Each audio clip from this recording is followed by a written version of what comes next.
est né vers 652. Il est le fils de Sigebert II, non, 3, et de Chimnéshild.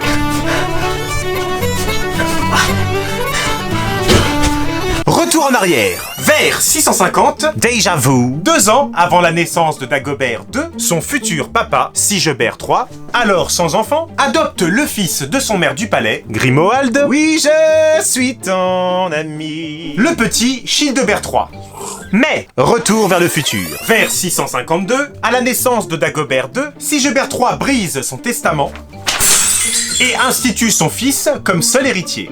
Mais c'est pas du tout la version qu'on nous a racontée la dernière fois. C'est pour voir si tu suis, petit inculte. Et aussi parce que, concernant la vie des Mérovingiens, faut pas être trop pointilleux sur les détails. Le 1er février 656, le roi Sigebert III décède, et le maire du palais d'Austrasie, Grimoald, je crois que c'est ma meilleure blague celle-là, se sent menacé. Dans une chambre du palais de Metz, il fait tondre en secret, faudra pas le répéter, le jeune Dagobert II, alors âgé de 3 ans. C'est courageux. Cet acte prive le jeune Dagobert II de soins capillaires. Oui, mais surtout de ses droits à la succession royale. Il est ensuite exilé, parce que le problème des cheveux, c'est l'époux, c'est que ça repousse.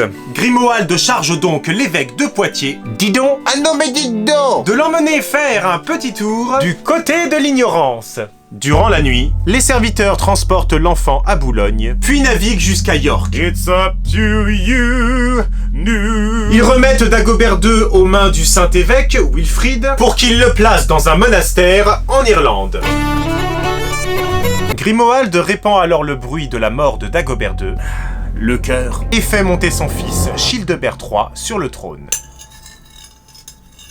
676. 20 ans plus tard, on dirait un film. Dagobert II revient en Gaule. Et il a la haine. Il a la haine. À quoi tu pensais, petit inculte? Il monte sur le trône. Mais non, pas comme ça. Devient roi d'Austrasie. Et c'est tout. La même année, meurt le maire du palais d'Austrasie, Wulfoald. À vos amours. Les Austrasiens, menés par Martin et Pépin de Herstal, aussi appelé Pépin le Gros,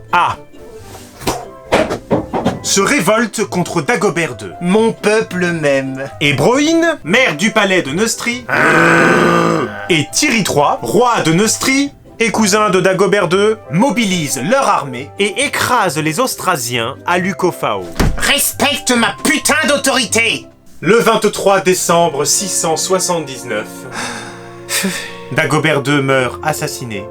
Oh, déjà? Par Jean, son filleul. Tiens, on l'avait pas encore faite cette traîtrise-là. En forêt de Voèvre. Arrêtez d'aller dans la forêt, messieurs les rois. C'est the place to be pour les assassinats. Arrêtez, vraiment. Mets donc un pouce, abonne-toi puis partage et tape la cloche. Petit inculte.